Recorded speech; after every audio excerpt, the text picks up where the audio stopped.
Je lance ce podcast pour le légitimer mon action, pour que ça soit un labo, pour tester plein de choses autour du podcast. Je me dis sur quoi je vais le lancer, sur l'immobilier, parce que je fais un peu la liste des thèmes et je me dis ok, est-ce qu'il y a un sujet sur lequel je suis prêt à parler pendant 100 heures avec 100 personnes différentes. Je pense que c'est la bonne démarche à faire si vous avez envie de lancer un podcast. Tant que vous dites pas oui sur ce sujet-là, je suis prêt à passer 100 heures avec 100 personnes, moi je me lancerai pas dans ce projet, quoi. 1, 2, test micro, les gentlemen sont plus qu'au niveau. De retour sont les super-héros, les vrais investisseurs frérot. Plus assez de doigts pour compter les lots, les pouces et les abos. Friday 10h, tu connais poto, ton rendez-vous, ta grosse dose d'IMO. Dédicace à tous nos haters qui font coucou en message perso. Savoir si la LCD c'est mort ou si on peut offrir les frais de port. Tu te demandes combien on pèse avec ton tout petit cerveau. Prends ton chiffre, multiplie par 2 et puis rajoute un 0. Salut à tous et bienvenue sur ce nouveau podcast des Gentlemen Investisseurs. Je suis Tony. Je suis en sueur. Et je suis Jérémy et j'ai pris une douche donc je suis pas en sueur. Voilà. Oh, ça va. Bravo, moi j'ai mis mon petit t-shirt blanc donc je ne suis pas, tu vois, pour cet été. Alors, cet été en fait, il fait beau, il fait chaud, mais c'était surtout je suis en sueur car Oui. on va dire la vérité, soyons transparents. Nous avons enregistré déjà une première fois ce podcast et était incroyable. Il était incroyable. Vous le verrez jamais, mais il était incroyable. Et en fait, j'étais aux manettes et je voyais bien un message d'alerte, mais je pensais que ça allait passer en fait. Et en fait, c'est passé pour Tony et moi. Mais par contre, on n'a jamais eu la piste de Jérémy. Enfin, on a eu une petite vingtaine de minutes pour Jérémy. Du coup, on va récidiver. On va refaire ce podcast. Ouais. L'avantage, c'est qu'il y a eu 4 jours, le week-end, color run, wakeboard, tout ça. Donc, je me souviens plus trop de tout. Moi j'ai presque tout oublié. Voilà. Donc, ça fait plaisir. De toute façon, j'écoutais pas la première fois. donc voilà. On va. Moi, on vu va que j'ai acheté 2-3 apparts depuis, c'est nickel. Ouais, c'est parfait. Donc, on va reprendre tout ça depuis le début. Ce qui est sûr, Mais c'est tu que... sais, un truc comme ça, il faut se dire que ça nous laisse l'opportunité de faire encore mieux que le premier Mais podcast, bien qui sûr. était déjà incroyable. Totalement. Et je peux même déjà dire un truc, du coup, puisque je sais à peu près à qui on a affaire. Si vous n'êtes vraiment pas des Mongols, écoutez bien ce podcast jusqu'à la fin, parce que c'est du lourd. Voilà. Chose, par exemple, que je n'ai pas dit au début, puisque je ne connaissais, la première fois, je ne connaissais pas Jérémy. Tu pouvais pas prédire l'avenir comme ça. Exactement. C'est incroyable. Jérémy, s'il te plaît, présente-toi, à toi le micro, à toi l'honneur. T'as plus l'habitude que nous. Fais-nous un petit récap de ta vie, qui es-tu, voilà. Allez, c'est parti. Écoutez, depuis la semaine dernière, ça n'a pas changé. Je suis toujours d'origine polonaise et portugaise. J'ai grandi dans le 77 en Seine-et-Marne, dans la chouette ville de Ponto-Combo. Oui. Il y avait le train pour aller jusqu'à Paris. Après, c'est devenu le RER sans qu'il change quoi que ce soit, même la fréquence. Mais bon, c'était quand même pratique. J'ai grandi avec dans un milieu familial très confortable, même si mes parents avaient pas beaucoup d'argent, dans ma famille il y avait pas d'argent, mais en fait ils m'ont élevé dans les meilleures conditions possibles pour que je fasse ce que j'ai pu faire, à savoir des études et pouvoir me construire et vouloir entreprendre aussi. Mon père est plombier, donc c'est ma mère qui gérait la partie administrative, mon père était sur les chantiers. Ok. Je pense que si on rentre un peu dans les valeurs, il y a des grosses valeurs de travail. Et j'ai jamais vu mes parents se poser sur le canapé pour regarder un film, même le week-end, ça existait pas. Ils travaillaient ensemble, tes parents? Ouais, ils travaillaient ensemble. Alors ma mère était elle s'occupait à la fois de la maison et un peu plus de nous et plus la partie administrative de la boîte, plus des quelques appartements qu'ils ont pu acheter et que mon père a pu rénover du coup le soir et le week-end. Et voilà, en effet, ils travaillaient ensemble. Combien vous étiez là dans cette fratrie? On dirait qu'on était 18, mais non, on était 2. J'ai une petite sœur qui a 6 ans parce moins que que moi. Tu vois, j'étais en train de me dire, putain, ça, on lui a pas demandé. Et effectivement, j'avais l'impression que c'était une très grande famille, tu vois, la façon dont tu le disais. Ok, vous étiez 2. Ok. Et tu es Toi, l'aîné? tu connaissais la région parisienne, là où habitait Jérémy? Ponto C'est ce que tu- Combo. Ouais, Ponto Parce que ça fait un peu Punta Cana quand tu l'écoutes, t'as l'impression que ça va être vraiment non, stylé. Non, en vrai, Ponto, c'est un peu, enfin, de moins en moins, je suppose. Mais moi, à l'époque où j'étais en région parisienne, c'était la campagne hein, quand même, hein, Ponto. Et c'est la campagne-ville, quoi. C'est pas comme chez nous, mais c'est voilà, c'est un peu la campagne. Et ouais, j'ai fait j'ai fait mes armes chez Vogica. J'ai violé un ou deux, 3, 10 clients là-bas au calme. Ah Oui, oui, oui. c'était Ouais, ça. on avait un magasin là-bas et ça claquait fort parce qu'il y a Le quand même du bandit pouvoir d'achat. cravaté. Ouais. Mais bon, c'est Là, pour une autre le époque. coup, c'est une ville de 35 000 habitants, donc en fait, c'est des villes limites de campagne, Ouais. où pour le coup, c'est déjà trop cher pour investir et faire des très belles OP. Tout à Hein. Je fait. crois qu'on est à plus de 3 000, proche de 4 000 euros le mètre carré. Mais à côté, par contre, voilà, tu peux rouler 5 minutes et te retrouver dans les champs. Et, Tout à fait. et ça peut être sympa à la fois pour investir et aussi pour, tu vois, j'ai un pote par exemple qui a un golf là-bas, donc tu peux pas avoir un golf à 10 minutes de Paris, mais voilà, son père il a des parts d'un golf, il a pas payé ça une fortune et du coup on se retrouve encore aujourd'hui à boire des bières sur le parcours. Alors que j'aime pas du tout le golf, hein, j'aime juste Mais par contre, j'aime la taper bière. 2-3 balles et rester avec les copains. Mais c'est l'avantage d'être en banlieue proche et limite campagne, quoi. À tout moment, tu c'est te cool. retrouves à Brie-Contre-Robert chez Degriff Jeans où t'achètes tes 500 beaucoup moins cher. Tu connais ce magasin, bien évidemment. J'ai déjà acheté des jeans là-bas. Et je peux te dire que j'ai fait mes 2 premières années d'apprentissage là-bas. Voilà. C'est là où dans l'arrière-boutique, tu faisais péter des antivols et que tu repartais avec 5 jeans l'un sur l'autre. Exactement. Tout à fait. Et j'y allais avec mon derby Supermoto, boîte 6. Et oui, c'est là-bas. T'as déjà dû me C'est servir là-bas, en plus, c'est incroyable. Ouais. Mais je kiffais ce magasin. Et là-bas, j'ai appris aussi, hein. Punaise. Là, c'était, tu sais, ça venait vraiment du sentier, quoi. Donc, ouais. C'était à la dure, quoi. Mais j'ai des trop bons souvenirs là-bas. D'une nana aussi qui s'appelait Emmanuelle près de chez toi. Elle habite à côté du Truffaut, si tu vois. Voilà. Si elle nous écoute. Emmanuel, si jamais tu nous écoutes. Bon, arrêtons les conneries, les petits gars.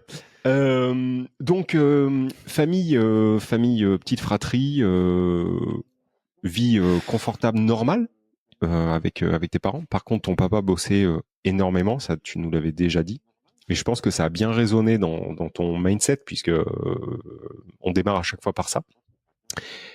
Tu parlais aussi de leur rôle d'investisseur, c'est-à-dire qu'ils avaient acheté plusieurs appartes ou Ils ont vite compris que, en fait, tu vois, ils ont jamais investi en bourse, etc., à part des petits placements merdiques que les banquiers ont pu leur conseiller.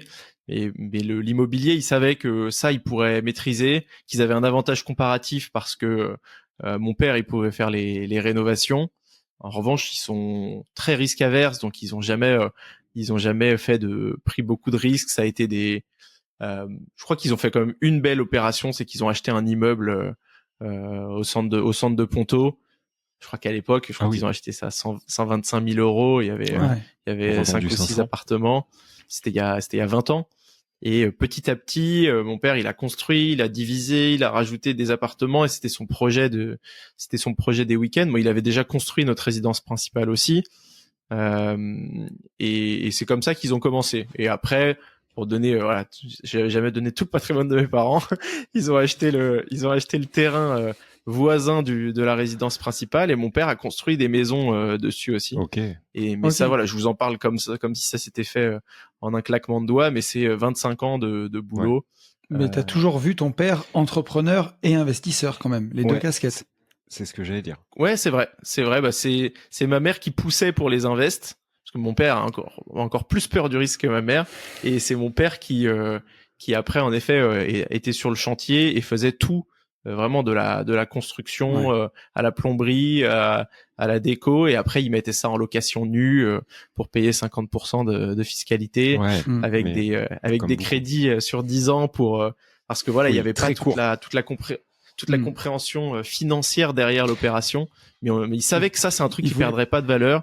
Et ils avaient raison parce que voilà, en Ponto Combo, en 20 ans, pour ceux qui ont fait des belles opérations en tout cas, ça a fait fois 3, fois 4, c'est allé vite, quoi.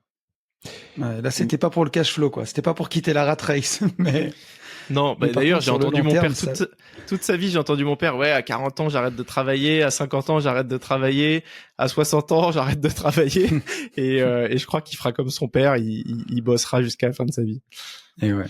Après, je sais pas si c'est juste un problème de, tu sais, tu disais des crédits courts parce que ils étaient peut-être mal informés, mais je pense aussi que c'est propre à la communauté portugaise. Enfin, pour avoir beaucoup de Portugais autour de moi, tu vois, on fait soit pas du tout de crédit, zéro, ou alors des trucs très très courts, parce que enfin, tu m'arrêtes si je me plante, complet, mais il y a beaucoup de Portugais en fait du nord du Portugal qui sont arrivés en France. C'est des gens qui ont connu la misère de ouf. Du coup, peur de manquer. Du coup, on va pas s'endetter et du coup, on fait avec les moyens du bord et basta. En tout cas, moi, ceux que j'ai autour de moi dans mon entourage, faire un crédit, tu vois, je pense à les derniers en date là pour faire construire une piscine.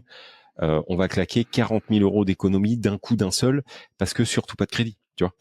Et en fait là pour le coup c'est un peu complètement con. Autant pour une voiture, bon, on est tous sur la même longueur d'onde, quoique, mais en règle générale oui.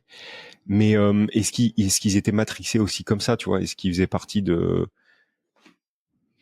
Ouais, complètement, et ça commence avec mon grand-père qui a même jamais fait confiance aux banques, etc., qui a tout gardé, si possible en espèces quand il pouvait, etc., qui était très très frugal. Moi, je dis souvent que c'était le boss du mouvement FIRE, mon grand-père, alors ça me marrait d'entendre ça.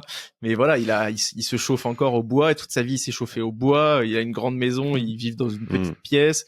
Quand ils donnent 50 ou 100 euros pour un anniversaire, ils disent mais c'est pas pour te faire un cadeau, c'est pour placer sur ton compte en banque, ou pour garder dans une enveloppe, quoi. C'est vraiment il y a une vraie peur de manquer, et ce qui fait qu'au final après on peut du coup avoir de l'argent de côté et faire des petites opérations.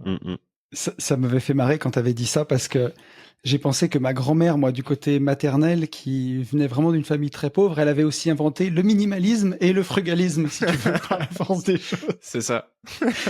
Voilà, à Noël, t'avais une orange, tu vois, là, c'était très minimaliste. Et t'étais content. C'est fou comme les choses ont changé. Ouais. Et elle était contente. Alors, elle était pas contente de ouf. Elle était surtout contente quand elle s'est mariée avec mon grand-père après qu'elle a pu changer de vie, mais elle faisait avec. Par contre, c'est ça que je veux dire. Elle faisait avec, et surtout derrière, quand t'as connu vraiment la merde, même quand t'as une journée pas ouf, en fait, t'es super heureux, quoi. Tu vois, donc c'est pas quelqu'un qui se plaignait beaucoup, quoi. J'imagine. Et même quand on fait des cadeaux, c'était l'anniversaire de mon grand-père il y a pas très longtemps, et toute sa vie, depuis que je connais, c'est quand tu peux pas lui faire un cadeau d'un truc un peu futile, c'est pas possible, tu vois. Il faut que ce soit un truc hyper utile, on va lui offrir, parce que sinon il en veut même pas, il prend pas, quoi. Je sais pas, une paire de chaussures, une paire de chaussons, un gros jambon de Bayonne, tu vois, des trucs qui sont où vraiment ça va être utilisé tout de suite. Tu vas pas lui offrir un restaurant ou un voyage ou un gadget pour la maison, quoi. Ouais. Est-ce que tu peux reprendre ta vie, alors pas depuis nourrisson, tu vois, mais t'as eu une vie sacrément remplie quand même, donc de ta partie fin de lycée, sur le parcours est franchement ouf. Donc est-ce que tu peux nous refaire, s'il te plaît, cette voilà, dans l'ordre chronologique, toutes ces étapes, s'il te plaît, Jérémy. Ouais, j'ai toujours été poussé, même plus par ma mère, à faire plein d'activités. Donc, tu vois, j'ai fait du théâtre, j'ai fait du basket et de la musique à base de 2-3 fois par semaine chaque activité. Donc, c'était assez mouvementé. Je me suis jamais ennuyé. Ce qui fait que quand je suis arrivé en première, je savais pas trop ce que je voulais faire. J'en parle à mes parents. Je me suis toujours beaucoup intéressé à mon avenir, en revanche. Mais mais les seuls modèles que j'avais, c'est ce que mes parents ils pouvaient connaître. Donc mon père il me disait bah sur le chantier, c'est l'architecte qui a le plus de. En fait, il dit bah il prend sa facture et en plus il prend 10% de ce que nous on fait tous. Il me disait donc lui ça et il me dit donc moi je fais mon premier stage en troisième ou seconde chez un architecte.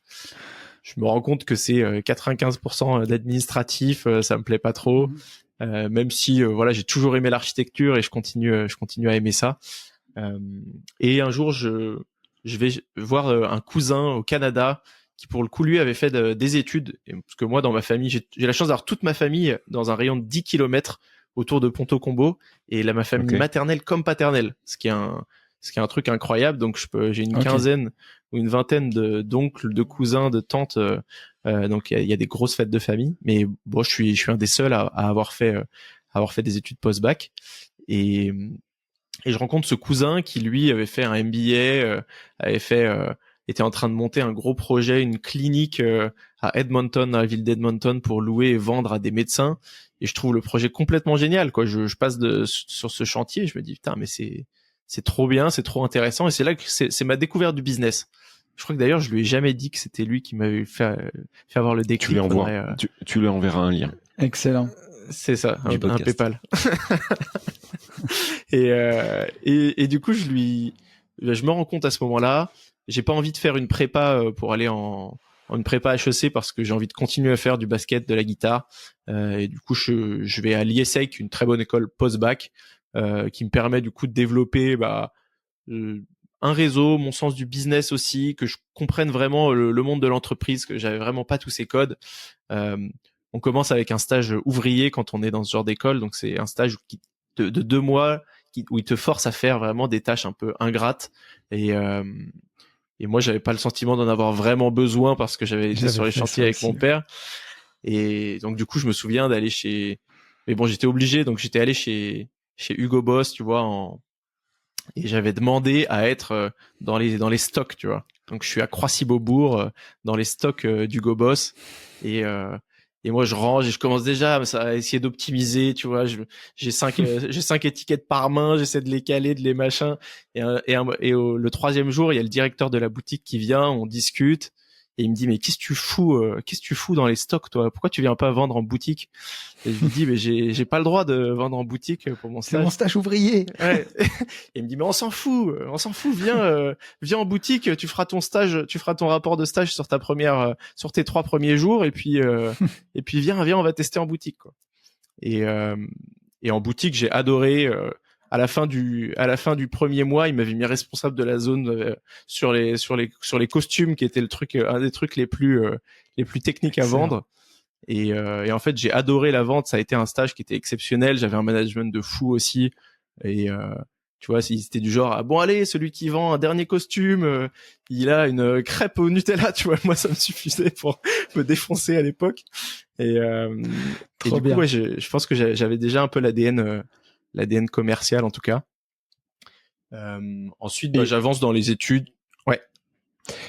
Je pense, justement, cet ADN commercial là, d'après toi, tu l'as chopé comment? Juste en visualisant et en voyant par exemple ton cousin, parce que tu vois ça typiquement sur le premier enregistrement, tu nous l'avais pas dit, mais en connaissant la suite, je me dis, ça fait quand même plein de fois, tu vois, où tu as des signaux de je suis fait pour le commerce, tu vois. Ouais, mais je sais pas du tout. En plus, vraiment, j'ai jamais trop analysé. Je sais que j'ai toujours été relativement extraverti. Moi, je me recharge au contact des autres. J'ai toujours été identifié comme la personne qui était toujours chaud pour tout faire. Donc, on peut m'appeler à n'importe quelle heure du matin ou à tout moment, de la tu nuit peux ou de la journée. Ton cul, quoi. Exactement. Voilà. Alors, je vais boire peut-être 2 ou 3 bières avant de montrer mon cul. Mais... Yann, il lui en faut juste 1 ou 2. Hein. Mais jamais vu son cul encore. Mais par contre, je montre jamais mon cul. C'est-à-dire, moi, je peux être carpette. Non, ça, limite, c'est même l'inverse, tu vois. Je serre un peu plus. Mais on a tous ce type de joyeux luron dans un groupe. D'accord, donc ok, je vois le genre. Et Mais cette fibre-là, tu vois, on t'a pas dit, par exemple, ouais, quand t'étais petit, Jérémy, t'essayais de revendre des cartes, des POG, des cartes Pokémon ou je sais pas quoi, tu vois.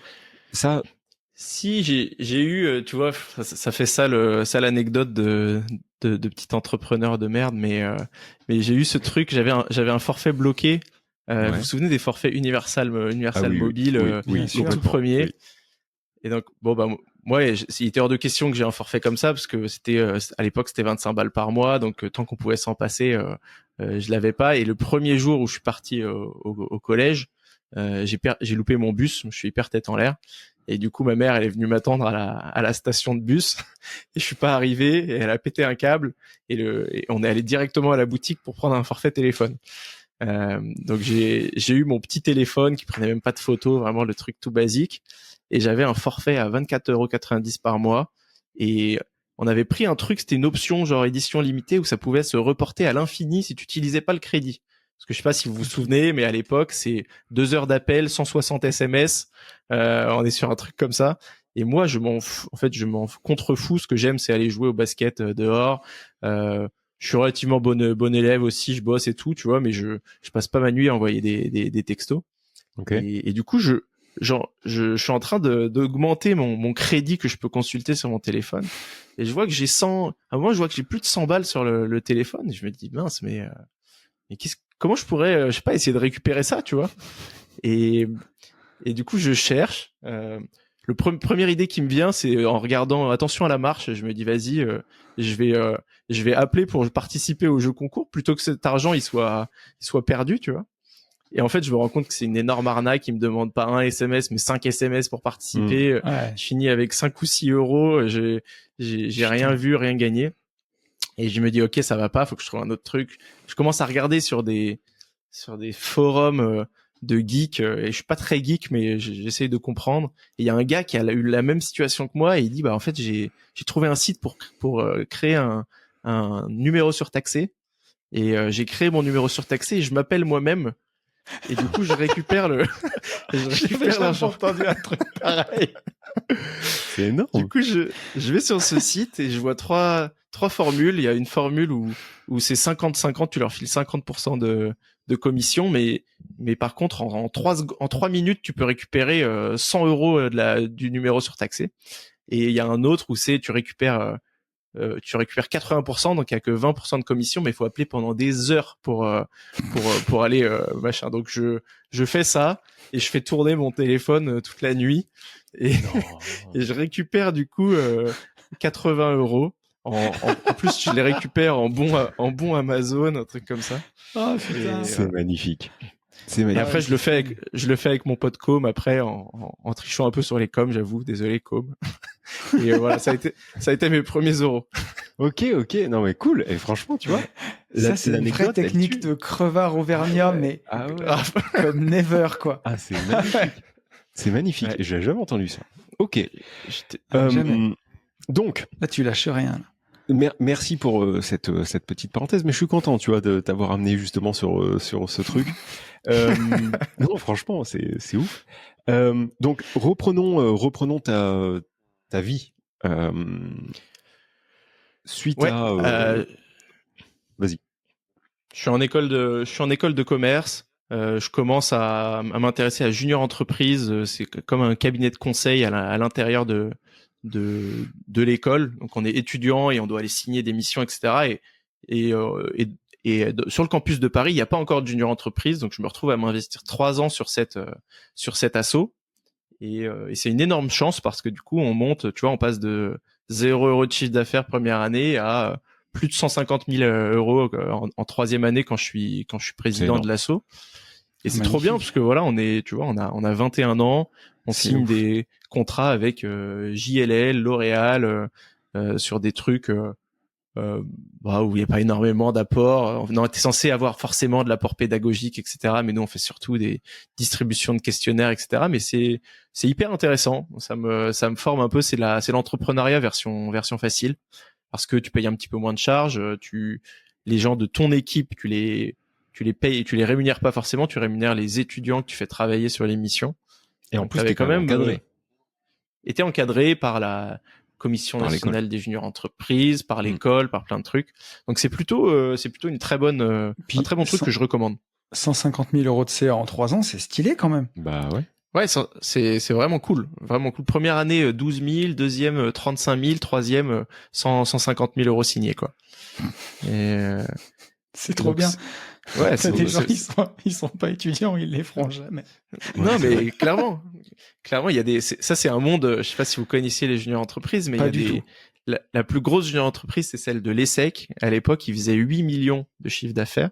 Mais non. Et donc, alors c'est des assos à but non lucratif, donc tout le monde cherche des manières de Sortir se faire d'oseille. plaisir. T'as Oui, des de vous numéros, sortir- des mecs de qui appellent sortir des numéros un petit peu. surtaxés avec des Chinois pendant 8 heures par nuit pour récupérer 8 millions d'euros. Oh la bourde, c'était un scam.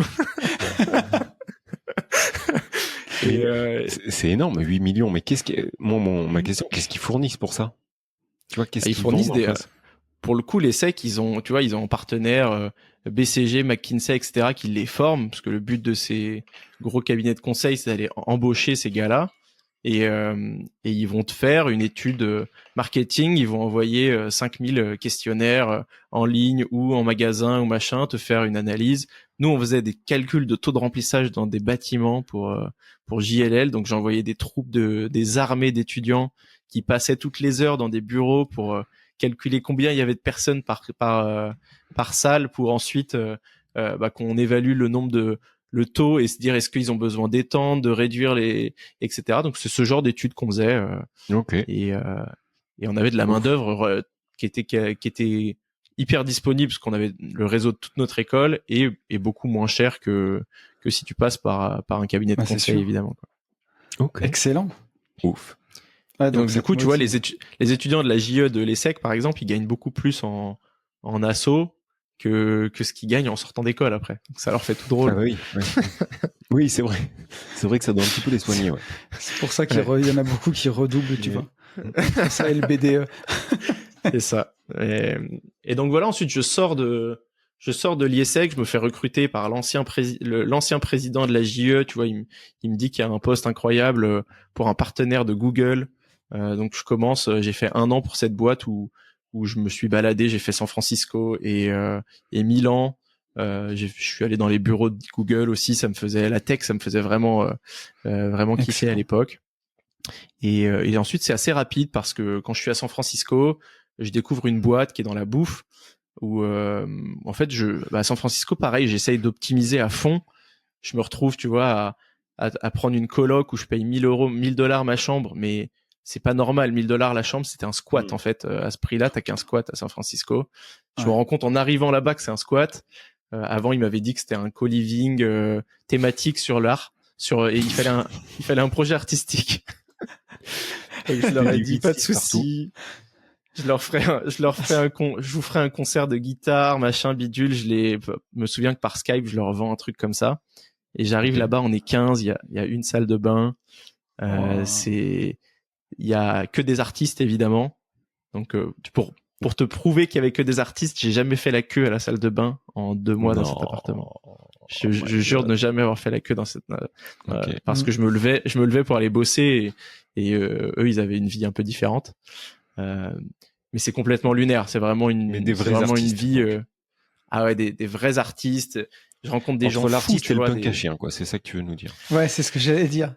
Franchement, il y avait de tout. J'avais un vieux de 70 ans qui avait une radio pirate avec ses vinyles dans sa chambre. J'avais un génie qui était payé 1100 dollars de l'heure, je me souviens, par des boîtes réseaux sociaux, tu vois. Mais il était appelé que en cas d'urgence quand il y avait des bugs plateforme. Ok. Et en fait, il arrivait, il se faisait appeler, il faisait un rush de 9 ou 10 heures chez Facebook et il revenait, il avait fait ses 10 000 dollars et c'était ça son boulot, tu vois. Mais par contre, Jérémy, entre le moment où tu sors, donc, parce que il y a une étape là que j'ai pas suivie. Comment tu te retrouves à voyager à San Francisco? Parce qu'à San Francisco, tu rencontres une boîte de bouffe. Ouais. Mais par contre, c'est ça. Quel est ton job entre-temps? Tu vois, à San Francisco Ouais, et à Milan et je tout. suis ce qu'on appelle Customer Success Manager. En gros, j'aide les boîtes qui ont les outils Google, des très grosses boîtes type Air Liquide par exemple, qui a passé toute son équipe sur Google Drive, Excel, etc., Google Spreadsheet, etc., au lieu d'utiliser Excel et Microsoft. Je les aide à faire la transition vers ces outils. Donc, je fais à la fois de la formation des équipes, je les renseigne. Moi, je suis en contact avec Google. Dès qu'il y a des nouvelles fonctionnalités qui arrivent, tu vois, chez Air Liquide, il y a 110 000 employés adresse email. Donc, quand tu as un bouton sur Google Drive qui bouge de 5 centimètres, le support, il va recevoir 2000 emails. Tu vois. Ok. Et donc, moi, je fais en sorte de communiquer sur ces changements, etc. Donc, ça, c'est Et mon là, boulot. t'es bien payé à ce moment-là? Putain. Là, en fait, alors moi, j'avais fait une petite étude junior entreprise pour eux. Et du coup, ils savaient déjà la valeur que j'avais. Donc, je commence et pour mon stage de fin d'études, je leur dis que, en fait, ils sont prêts à me recruter en CDI directement. Moi, j'avais pas encore fait mes stages. D'ailleurs, j'avais fait aucun stage à part mon stage ouvrier, parce qu'à chaque fois, je faisais de la junior entreprise pendant les vacances, et tous mes stages annuels, je les faisais pas. Je me disais, bon, je les ferai plus tard. Et il s'avère que j'ai validé tous mes stages dans cette boîte, dans différentes entités de cette boîte. Ok. Donc ça a été la fin de mon école. Mais du coup, je leur dis, bah, vous étiez prêts à m'embaucher en CDI. Donc moi, si vous voulez, je vous donne un contrat de stage. Et vous me payez le même coût que ce que ça vous aurait coûté, tu vois. Donc je suis en stage, mais je suis payé 3200 € je crois. Ok. C'est beau. Ok.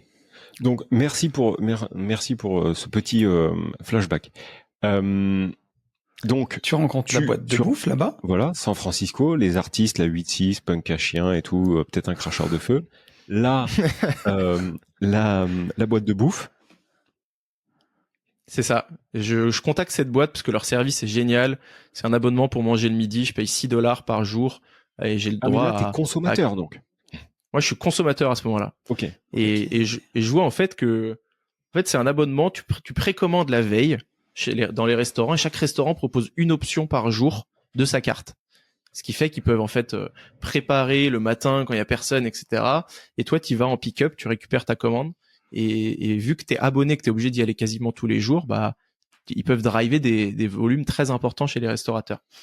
Et moi, j'adore le concept. Ça me permet de pas payer 14 € à San Francisco pour manger. Et je leur, Excellent. Du coup, je les tanne pour aller lancer la France. Et il s'avère qu'en fait, je pensais avoir eu une réponse 5 mois quand je rentre en France. Je pensais avoir une réponse de leur part 5 mois après. Et en fait, j'ai appris quand j'étais déjà embauché que c'était même pas une réponse, c'est qu'ils étaient tombés sur mon profil et ils avaient même pas vu que j'étais client quand j'étais à San Francisco. Donc en fait, quand j'arrive aux entretiens, je défonce les entretiens parce que eux ils cherchent quelqu'un en France, personne connaissait ce concept, etc. Excellent. Moi, j'avais été client, je m'étais préparé mentalement parce que j'avais envie de lancer ce truc à Paris. J'avais déjà une strat que j'avais déjà fait avec un PowerPoint et tout. Donc les entretiens, ils étaient un peu inversés, quoi. C'est trop bien. Et je me retrouve à être embauché du coup pour lancer Paris avec une équipe de 6. On est 6 et le boulot, c'est d'aller signer des restos. Donc j'arrive deuxième jour, ils me disent bon alors Jérémy, c'est quoi la stratégie pour aller signer des restaurants? Moi, j'en sais rien du tout. Ah voilà, c'est ce que j'ai fait. Okay. Mais par contre, là, tu leur dis quelque chose, quoi. Tu leur, je leur raconte la messe. je leur dis, bah voilà, on va cibler tel ou tel restaurant, etc., machin bidule. Ils me disent, ok, bah vas-y, go sur le terrain, tu vois. Trop fort.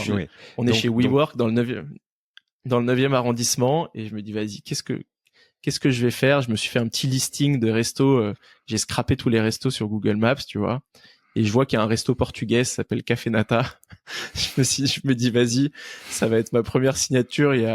Je vais commencer par ça pour me chauffer, quoi, tu vois. Ok. Et du coup, je signe Café Nata, tu vois, où ils me mettent leur poulet grillé plus une pastel des nata. J'achète ça 5,50 alors qu'ils le vendent 10 balles.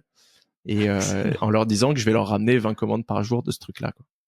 Bah ouais, mais c'est trop bien. Et enfin, les ratios à l'arrivée, ça devait être ça quand même, parce que une telle réduction, ça peut que leur drainer un monde phénoménal. Donc ça se trouve, en plus, tu y étais aux 20 commandes jour. Ouais, ça va. Franchement, on les faisait. J'étais pas loin de ce que je leur promettais. Et après, bon, le modèle, il est difficile, hein, tu vois, pour que le resto, il continue à se faire de la marge, etc. Oui. Sur les plats chauds, en plus, où franchement, il est obligé de réchauffer le truc quand t'arrives, donc ça lui prend quand même du temps. C'était un modèle qui était hyper bon pour le froid. Donc, tu prépares 20 salades César le matin. Quand les gens, ils arrivent, ils donnent leur prénom, tu donnes le truc. Bing. Et du coup, tu peux faire 100% de tes commandes habituelles, plus 20% supplémentaires grâce à ça. Là, ça te prenait un peu de temps quand c'était du chaud. Donc voilà, sans rentrer dans les détails de cette activité, moi je me donne à fond. Ils avaient embauché quelqu'un au même poste que moi, donc je me retrouve à passer de head of sales à juste sales. Mais c'est pas grave parce que le mec Jérôme, c'est un tueur. Et lui, il avait lancé Foodora à Paris, donc il m'apprend énormément de choses. Il se rend compte que je me débrouille bien aussi pour signer. Et après, je me fais.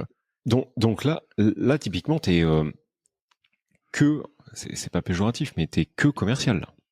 Là, Ouais. tu dois claquer de l'abonnement en fait au lieu d'être chez Basic Fit, t'es dans une main. Enfin, tu vends de la bouffe quoi. Mais ok. Exactement. Et là, combien tu gagnes quoi à peu près? Combien? Il y a beaucoup de chiffres dans ce podcast. Moi, donc à ce moment-là, je suis encore étudiant. Enfin, je suis pas diplômé, tu vois, parce que je suis diplômé qu'en 2017. J'avais pas fait ma cérémonie, tu vois, mais je venais de finir tous mes stages Okay. de l'autre boîte et j'enlève toutes mes années de mon LinkedIn pour pas qu'ils sachent l'âge que j'ai. Je mets que j'ai un bachelor de l'IESEG au lieu de mettre un master parce que les Américains ils savent pas trop la différence. Okay. Et moi, mon but, c'était de vivre j'avais 2 objectifs, de vivre une expérience entrepreneuriale, un truc qui vraiment me change d'une activité un peu classique. J'avais absolument pas envie de faire du contrôle de gestion dans un bureau. Ça m'aurait rendu fou. Et l'autre objectif, c'est de me dire, en fait, comment je peux craquer j'ai fait l'IESEG, c'est une bonne école, mais c'est pas HEC. Donc sur les grilles, quand HEC est à 45 000, bah moi je suis à 38 000 avec l'IESEG. Comment je fais pour aller viser des boîtes qui ont pas de grille en fait, qui ont aucune idée de ce que ça peut valoir. Et du coup les boîtes américaines, je trouve ça plutôt cool. Je me dis ils en savent rien. Même entre master et bachelor, ils savent pas ce que c'est. Donc je leur dis moi j'ai un bachelor de l'IESEG. Ils me demandent combien je veux. Je dis que je veux 60 000 à l'année. Et je sais pas, à ce moment-là, ils ont peur de me perdre parce que j'ai dit que j'ai d'autres process et tout. Et ils me disent, OK, 70 000. Et là, je dis ça à mes potes. Ils me disent, mais n'importe quoi, c'est pas possible et tout. Donc j'étais à 50 plus 20. Mais mes objectifs, je les tapais. Alors, tous les 3 mois, ils voulaient ne pas me valider les objectifs. Mais c'est parce que c'est des Américains. En fait, ils me donnaient les objectifs 2 semaines avant la fin du trimestre. Comme ça, ils étaient sûrs que je pouvais pas les valider, tu vois. Ouais. Ah ouais. Ok. C'était vraiment des sales techniques. Et au final, en fait, à chaque fois, je leur demandais les chiffres de tous les sales américains. Je leur disais, voilà, maintenant, si vous voulez pas me donner mes objectifs, puisqu'on n'avait aucune visibilité sur les objectifs des autres. Et je me rendais compte que je signais 2 fois plus de restaurants que les Américains. Parce qu'ils avaient aucune visibilité sur ce que je signais. Je pouvais aller signer des petits bouillis quand je voyais 2 semaines avant la fin, quand je voyais que, tu vois, ensuite ils m'ont envoyé à Singapour pour ouvrir. Un jour, je me rends compte que je vais pas avoir les objectifs. Je suis rentré dans un food court qui était sous un hôpital en travaux. Et genre, j'arrive là, il est 12h30 et il y a personne. Vraiment, il y a tous les restos comme ça autour. Tous les Grecs. Et il y a personne. Donc j'arrive au premier, je lui pitch le truc. Je me rends compte que le mec, il s'en fout du prix. J'aurais pu lui dire que j'achetais le truc 1 €, il aurait signé, tu vois. Je me rends compte la merde dans laquelle il est. Ils sont en fait tous là. J'organise une réunion. Je dis à tous les gars de venir au milieu du food court. Donc il y a tous les gérants de ces petits restos chinois, asiatiques, indiens, etc. qui arrivent. Et en fait, je leur donne. J'avais 30 contrats sur moi, tu vois. Oh, c'est magnifique. Je leur donne les contrats, je leur demande juste de mettre des signatures, tu vois. Oh, c'est magnifique. Et tu penses qu'à ta prime. Voilà. Le mercenaire. C'est magnifique, Jérémy. Bravo. Voilà. Bravo pour cette Donc- expérience. Et je comprends aussi pourquoi, du coup, tu te retrouves à faire des podcasts comme nous. Parce qu'en fait, t'as quand même un petit peu de karma, toi, à récupérer quand même dans ta vie. Tu vois, nous, on en a beaucoup. Mais je comprends pourquoi tu fais autant de podcasts et pourquoi ça fonctionne aussi Ah, fort. mon Dieu. Hein, il y a une Voilà. petite partie C'est- comme il y a nous, une quand même. histoire- Il y a une petite partie de karma, probablement. Ouais. Mhm. Ok.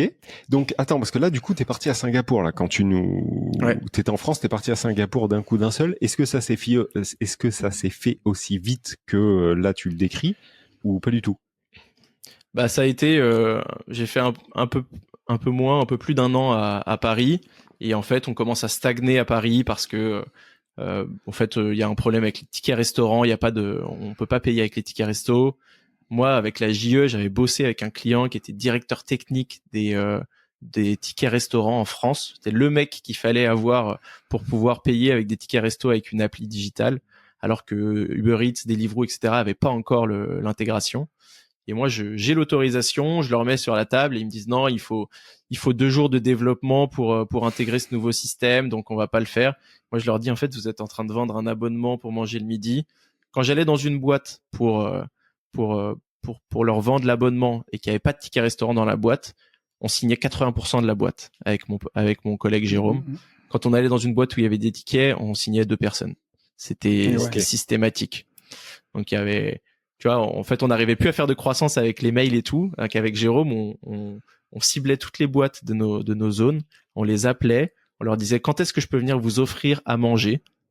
Et genre t'as l'office manager qui est là, bah, comment ça? Bah en fait, vous êtes combien? Bah on est 30. Ok, bah on va ramener 30 repas et ça sera gratuit. Juste vous nous laissez 5 minutes pour pitcher notre solution. Ouais, magnifique. Et comme ça, on a rencontré, je sais pas, on a dû en faire 150. On appelait ça des lunch and learn, mais c'était surtout des Excellent. lunchs et sorte à carte bleue et on les faisait signer sur place. On ouvrait nos ordinateurs, on leur disait que la promotion c'était que maintenant et ils payaient à la fin de leur déjeuner, ils s'abonnaient, ils prenaient un abonnement à 80 € par mois, quoi. Voilà. C'est magnifique. Bravo. Bravo. Vraiment, moi, je dis bravo parce que. Moi, c'est magnifique, ça. C'est les histoires que j'adore, en fait. Mm. Vraiment, typiquement, C'était des bonnes- je kiffe des ça. bonnes Pour moi, années. c'est mieux que Netflix, tu vois. Ouais, c'est Donc, là, la donc, vente, tu c'est fais la vie quand même. Ah, mais c'est sûr. Donc, tu fais ça en France, tu fais ça à Singapour. À quel moment tu dérailles, en fait? Enfin, tu dérailles. Je sais même pas si tu dérailles, mais à quel moment tu dis, bon, stop, est-ce que c'est eux qui disent stop? Est-ce que c'est toi? Comment ça se passe? Ouais, bah il s'avère que moi, il m'avait promis des augmentations parce que je bossais quand même 80 heures par semaine. Ça a l'air sympa. C'est vrai que j'avais la bouffe, mais quand ils m'ont demandé d'aller à Singapour, ils m'ont laissé 48 heures pour y aller. Ensuite, j'ai atteint les objectifs, j'ai recruté les équipes. Je me rends compte en fait d'un schéma qu'ils avaient mis en place. C'est quand on lançait un pays, on recrutait 6, 7, 8 personnes. Mais après, pour le run, c'était tu vois, pour que l'appli elle tourne, il y avait besoin de plus que de 3 personnes.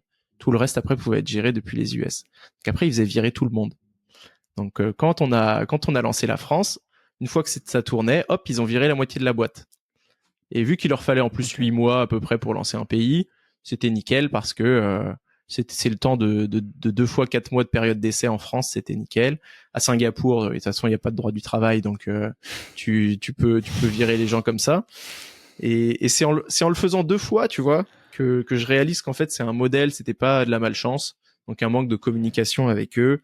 Je finis par bah voilà, on est plus aligné là-dessus. Moi, il faut que j'aille en plus aller revoir les restos que j'ai signés. Ils me demandent de baisser les prix parce que l'opération elle est pas rentable, etc. Et ça, c'est un taf qui est beaucoup plus difficile. Ouais. Quand j'ai signé Café Nata à 5,50 et qu'ils me demandent d'aller le descendre à 4,50, je trouve ça un peu vache. Et du coup, on se quitte. J'arrive à négocier une rupture conventionnelle. Ça me prend 3-4 mois quand même. Je me fais placarder 3-4 mois avant. Et c'est là que je commence à m'intéresser à l'immobilier. Je creuse, je regarde des vidéos, attends. etc. Rupture conventionnelle. Donc tu pars avec le Pôle Emploi, ouais. en sachant que tu vas t'en servir, ou alors pas du tout. Ouais, ok. Je me dis, j'achète un appartement, je le mets en location pour me faire un revenu complémentaire. et je lance une boîte en utilisant le Pôle emploi pour les créateurs d'entreprises. Et j'avais le droit à 2 ans vu que j'avais bossé 2 ans à un très bon niveau. En plus, j'avais plus de quasiment 3 000 € par mois de Pôle emploi, quoi. Ok. C'est beau. Donc là, nouvelle aventure. L'aventure qui passe par Polo. Polo te verse 3K par mois. Et toi, Exactement. donc dans ta tête, c'est entrepreneuriat, mais par contre, tu sais pas encore dans quoi à ce moment-là. Au début, il y a un rush parce que en fait, le temps que je comprenne comment ça fonctionne l'IMO, etc. On arrête le contrat en mars et moi, j'ai toujours pas signé d'appartement. Et je me dis, une fois que j'ai plus mon CDI, c'est mort. En plus, j'ai envie d'entreprendre, donc je sais que si je veux faire un projet IMO, c'est maintenant. Donc là, je fais 10 visites, plutôt côté 77 vers Noisy-le-Grand, Noisiel, Champs-sur-Marne. Je me dis qu'il y a à la fois des nouvelles gares de Grand Paris qui arrivent et en plus une zone étudiante qui est assez dynamique. Je me dis soit j'aurai des étudiants, soit j'aurai des gens de Paris, et ça va continuer normalement à prendre de la valeur. Je me suis pas trop trompé parce que j'ai acheté à 2 000 € du mètre en 2019 et aujourd'hui on est plutôt entre 2005 et 3 000. Et je vois ma capacité d'emprunt, je me dis il faut que je fasse un projet à 200 250 000 €, donc pas le petit appart. La coloc, ça collait plutôt bien pour ça. Là, on est en quelle année, Jérémy, s'il te plaît? On est en 2019. Ok, donc juste post-Covid, juste avant le Covid. Exact. Juste avant le Covid, ouais. Ok. Et je signe l'appartement en juillet, la banque me demande mes dernières fiches de paye, mais moi ma dernière c'était février, quoi. Mars, je pouvais plus donner parce qu'il y avait déjà le solde tout compte. Et du coup, tu vois, j'arrive vraiment sur le fil, j'arrive à leur dire les RH, ils galèrent toujours à me les envoyer, c'est des Américains. Et vous comprenez les States. Incroyable. Ok, mais bien joué. J'avais réussi à rester sur un contrat français aussi, parce que tous les mois, la boîte me poussait ils m'avaient fait des propositions sur des contrats anglais, etc. Et d'ailleurs, c'est un peu pour ça qu'ils m'ont pas donné les augmentations qu'ils m'avaient promis, parce qu'ils me les avaient promis, mais ils m'avaient pas dit que c'était sur un contrat anglais, en fait. Donc je sentais ce qui allait m'arriver, quoi. Et au final, je fais ce projet, j'obtiens le prêt, tu vois, taux à 1,24, c'était chouette à l'époque. Le banquier, le banquier est tout surpris de voir mes fiches de paye. Il se dit c'est pas mal, quoi. Et donc ça passe tranquille. Et tes parents, tu vois, en amont là de ton investissement et tout, pendant que tu bosses pour le coup, pour des boîtes américaines et tout, comment ils sont? Est-ce qu'ils sont extrêmement fiers, tu vois? Pareil, tu vois, je veux pas faire de caricature, mais souvent dans les familles portugaises, tu vois, le garçon a quand même un rôle à endosser, tu vois, c'est le futur boss de la maison. Donc est-ce que tes parents sont extrêmement fiers de toi et on te le dit souvent? Pas du tout, parce qu'en fait ton père est habitué à bosser énormément, donc en fait la vie c'est qu'il faut bosser, donc tu bosses et c'est bien, mais on va pas te féliciter. Comment se passe ta vie familiale? Non, je pense qu'ils sont tous les deux très fiers. Mon père est moins expressif que ma mère, mais pour le coup, je sais qu'il voit que j'ai un job qui est plutôt cool, où je voyage, je bouffe à l'œil, je fais des rencontres, j'apprends des trucs et en plus je suis payé, je suis très bien payé. Le CDI, c'était quand même le Graal, ils m'ont payé des études pour ça. J'ai eu la chance d'avoir des études payées et pas avoir de prêts en plus à payer. Ils voyaient en plus que je continuais à être hyper frugal mais vraiment, moi, j'économisais tout. Les logements, c'était moi qui me les trouvais. J'ai toujours été en coloc. C'est aussi pour ça que la coloc, ça me parlait bien. J'ai fait San Francisco, on était 7. Rio, on était 7. San Francisco, on était 15. Les Singapour, on était 2 puis 3. Enfin, on a testé des choses. Et j'ai mis presque 100 000 € de côté en 2 ans dans cette boîte, quoi. Excellent. 2 ans. Ok. Donc en plus t'étais câblé de la bonne manière, dû à ton éducation, si on a bien tout suivi. T'étais câblé de la bonne manière à mettre à gauche. 100 000 € en 2 ans, c'est énorme. Ouais, c'est ça. Je pense que avec un peu que j'avais mis avant, ouais, ça a dû être 90 000 euros peut-être. Si mes calculs sont bons, ça fait 45 000 euros par an. Ouais. Ça, je mettais tout. Je mettais tout ce que j'avais. Ouais. Non, c'est franchement beau gosse. Ok. Donc tes parents. Mais ça passe. Oui. Petite parenthèse à ce stade, mais ça passe toujours par là quelque part. Hein. Enfin, tu vois, dans beaucoup de gens, déjà dans tout, que ce soit toi et moi, Yann, ou dans beaucoup de gens qu'on reçoit dans ce podcast, il y a un dénominateur commun quand même. C'est une bonne gestion financière au départ, même avant de commencer à gagner beaucoup d'argent, quoi. C'est valable tout le temps. Je fais partie des seuls. Tu vois, mon école, elle est à la Défense. Moi, je suis à Ponto-Combo. Je suis partie des seuls de l'école à pas avoir mon appart, à être chez mes parents. Sauf ceux qui avaient des parents à Paris. Et même, tu vois, il y en a qui avaient leurs parents à Paris, ils avaient quand même leur appartement qui payait 900 € pour vivre leur vie d'étudiant, machin et tout. Pour moi, il était hors de question, mais c'était même pas que mes parents me forçait, tu vois. C'était hors de question que je fasse payer un appartement à mes parents ou que je paye ce prix-là, alors que en 1 heure, je pouvais être à la Défense et je rentrais en octilien à 4 heures du matin. C'était il y avait pas de souci avec ça. J'avais l'impression, je savais que je coffrais pour un truc, mais je savais pas pourquoi. Ouais. Ok, mais cool. Ok. On est d'accord. Donc là, Pôle Emploi, quelle première boîte tu montes? On le sait avec. Oui, attends, on le sait. Toi, tu dis, je pars dans l'IMO, mais pour toi, ça, c'était une boîte, quoi. Parce que il y en a plein qui nous disent. Enfin, moi, je sais que c'est quelque chose qui m'est souvent arrivé sur Instagram. On me disait, mais l'immobilier, c'est pas, être bailleur. C'est de l'investissement, c'est pas de l'entrepreneuriat. Voilà. Être bailleur, en fait, c'est de l'investissement, c'est pas de l'entrepreneuriat. Donc, toi, dans ta tête, immobilier résonnait avec l'entrepreneuriat. Et ben pas forcément, parce que quand je fais ce projet, je me dis que je vais lancer une autre boîte après. Je sais pas quoi, mais j'ai toujours plein d'idées. Et je me dis que ça va être mon filet de sécurité. Sauf que quand les premiers loyers ils tombent, donc voilà, j'ai les clés en juillet. On fait 2-3 mois de travaux avec mon père. Au 1er octobre, toutes les chambres elles sont louées. Donc je rentre 2 400 € de loyer. C'était un projet qui m'a coûté achat plus travaux 200 000 €. J'ai 3 ans de différé. À l'époque c'était possible. Donc je me retrouve avec 1 500 € de cash flow par mois. Et je me dis ok, même après mon différé, je vais être à 1 000 €. Donc qu'est-ce qui se passe si je fais une très grosse coloc x3 x4? Moi j'ai pas des grosses ambitions, je me dis 3-4 000 €, c'est ce que c'est les plus gros mois de mon père. Si j'arrive à faire ça, et en plus je fais rien, quoi. C'est exceptionnel. Donc je me dis vas-y, projet ambitieux.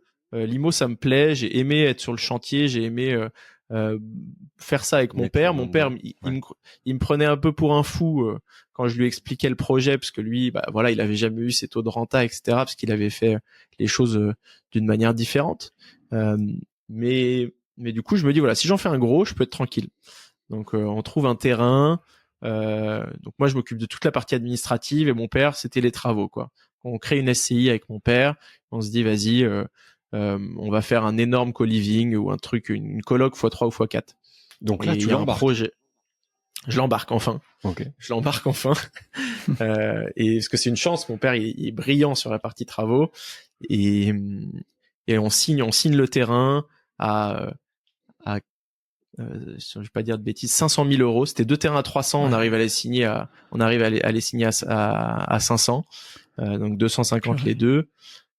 Et je me retrouve à faire des plans, à discuter avec la mairie, à lire le PLU, à comprendre les différences. Je vois qu'il y a une zone grise sur le co-living. En fait, ça n'existe pas vraiment. Donc, on déclare ça comme 2 maisons.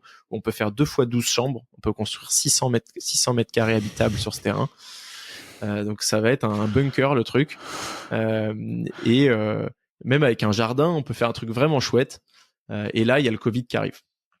Donc le banquier que j'avais qui m'avait j'avais arrêté avec toutes les autres banques parce que le mec m'avait dit c'est bon, c'est dans la poche, moi je suis le directeur de la banque, j'ai une délégation jusqu'à 2 millions d'euros. Et en fait il y avait eu un alignement des étoiles, c'est-à-dire que le gars, je me rends compte que sa femme elle vient du même village de 200 personnes au Portugal que mon père. Excellent. Énorme. Et là, je me dis, ok, j'ai bien. gagné quoi. C'est jackpot. Il va nous prêter la somme. On mettait un peu d'apport. En fait, on mettait quand même beaucoup d'apport. Je mettais tout ce que j'avais gagné chez Milpal pour ce projet. Okay. Mais je me disais, c'est pas grave. De toute façon, c'est le dernier. Oui, d'accord. Okay. Parce que je me disais, c'est le dernier, tu vois. Vraiment, j'avais mon ambition, elle s'arrêtait un peu là. Okay. Je savais que de toute façon, vu la renta du truc sur le papier et tout, ça rentrerait vite. Et du coup, en fait, avec l'arrivée du Covid, on perd tout. Le banquier, lui, il change d'agence. Je me retrouve avec un autre directeur de banque qui est en dépression, il est jamais là, il est même pas là quoi. En fait, on se retrouve avec une agence bancaire où il y a plus de gestion. Je pense que même pour une opération classique, les gens, je pense qu'ils devaient galérer quoi. Et ça a failli me mettre dans la merde d'ailleurs, parce que pour finir cette histoire, moi je me dis vas-y, si la banque elle me suit plus, je vais renégocier le terrain, et si ça se trouve il y a un prix inférieur où la banque pourrait me suivre. Je retourne voir le vendeur qui avait galéré 1 an avant avec un autre acheteur. Je me dis, le mec, il est à bout, en fait. Il est à bout. Moi, ça fait 6 ou 7 mois qu'il est avec moi. Ça faisait 1 an déjà qu'il était avec un autre vendeur qui avait pas eu son financement. Et moi, de toute façon, je suis prêt à arrêter parce que j'ai pas le financement. Donc, je lui dis, écoutez, les chiffres vont plus. Le marché s'est complètement effondré avec le Covid. Moi, je peux vous l'acheter 290 000, mais je peux plus à 500 000. Et le gars me dit, OK. Oh putain. Même ça, c'est ouf. Hein. Et je me dis, mais en fait, c'est là que je comprends que dans l'immobilier, tu peux faire des affaires à l'achat, qu'il faut vraiment se lâcher, pas avoir peur. Mais tu vois, j'avais aucun risque parce que j'allais lâcher l'affaire, quoi. Alors, c'est exactement ce que je veux véhiculer là sur tout de suite là maintenant. Je sais qu'on l'a dit des millions de fois, mais là, c'en est encore la preuve. C'est-à-dire que qu'est-ce que tu avais à perdre en fait? Absolument rien. Et même dans ces moments-là, il y a des gens qui vont hésiter à, tu vois, poser la question, ou en tout cas mettre l'uppercut, tu vois, qui fait que eux, ça va pouvoir leur transformer complètement leur projet, par crainte que ça soit mal interprété, mal vu, ou pire, juste qu'on leur dise non. Mais là, en fait, ton risque, c'est juste quoi? C'est qu'on te dise non. Le gars, il va pas te faire un 2e, 3e, 4e, 5e trou. Tu vois ce que je veux dire, si on prend les narines et tout. Donc, qu'est-ce qui va se passer? Rien. Au pire, il te dit, bah non, ça va trop loin, et voilà, vous me prenez pour un con. Et Tony en a eu parlé, je crois, dans un podcast privé cette fois-ci. Sur une OP de marchand. Sur une OP de marchand, où c'est pareil. Tu y allais couteau entre les dents. Salut, moi c'est Anthony. Il faut que ça soit à tel prix alors que je vous ai proposé un autre prix. Qu'est-ce qu'il y a? Qu'est-ce que tu vas faire? Bah rien en fait. Tu vas me dire oui ou non. C'est ça. Et la plupart du temps, tu peux être surpris. Ça dépend comment t'amènes le truc, mais si c'est bien expliqué. Enfin, nous à chaque fois qu'on a dû renégocier, et on a toujours eu presque ce qu'on a voulu, quoi. Tu vois. Donc ça, je veux vraiment, tu vois, que ça soit un tips, et pour le coup que ça vienne pas de nous. Je trouve ça top. Donc tu fais partie aussi des gens qui essayent, et puis après on voit quoi. Nous on se fout de nous-mêmes en disant toujours on fait et après on réfléchit. Alors bien sûr on schématise, on vulgarise, mais en fait ça revient un peu à ça, et c'est ce que là tu nous prouves une fois de plus, quoi. Ok, donc c'est 12 fois 2 chambres.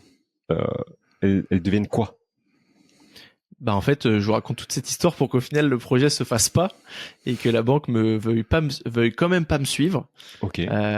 En plus, vu que j'ai signé un nouveau compromis, vu qu'on a changé le prix, il faut que je retrouve des refus de prêt, de nouveaux refus de prêt. Donc j'ai mon premier, et la banque qui devait officiellement me suivre au début refuse de me faire un refus. Et super. Je pensais pas que c'était dur d'avoir un refus, et ben j'ai galéré pendant 2 semaines, et ça je l'ai déjà raconté sur mon podcast, mais ça a été un enfer. La veille, moi je suis à la banque après avoir échangé des milliers de mails avec eux. Je suis à la banque la veille, je fais blocus dans la banque, je leur explique que j'ai besoin de ce papier, ils me disent qu'ils peuvent pas, etc. Ils me disent vous l'aurez ce soir, vous l'aurez ce soir. Je l'ai pas le soir, je leur avais dit si je l'ai pas le soir, moi je viens à l'ouverture. Il y a personne qui rentre dans cette banque tant que je n'ai pas mon papier. Et j'avais jusqu'à 16 heures de cette journée-là. Et je suis resté toute la journée à la banque, assise dans le bureau de ma conseillère. Et en fait, elle pleurait. J'avais été gentil par mail pendant 2 semaines.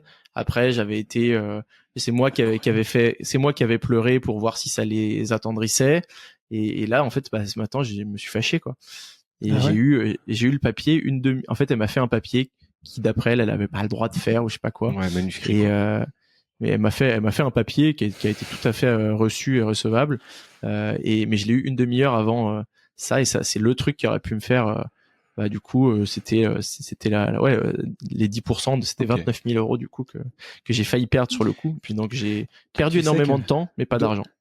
Donc là, tu sors de cette opération. J'avais une histoire comme ça, mais bon, je l'ai fait rapide, mais un pote à moi, Pascal, qui avait signé un énorme projet, il est frontalier, il habite à la frontière suisse, il travaille en Suisse, il avait signé un énorme projet pour une grosse coloc.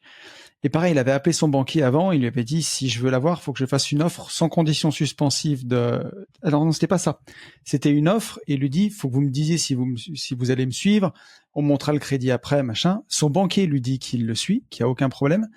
Donc il lui fait confiance, il monte tout le dossier avec lui, et c'était 15 jours ou une semaine avant la date limite pour remettre son crédit, où son banquier le reçoit dans le bureau et lui dit, en fait, ça passera pas, quoi, vous avez trop d'encours.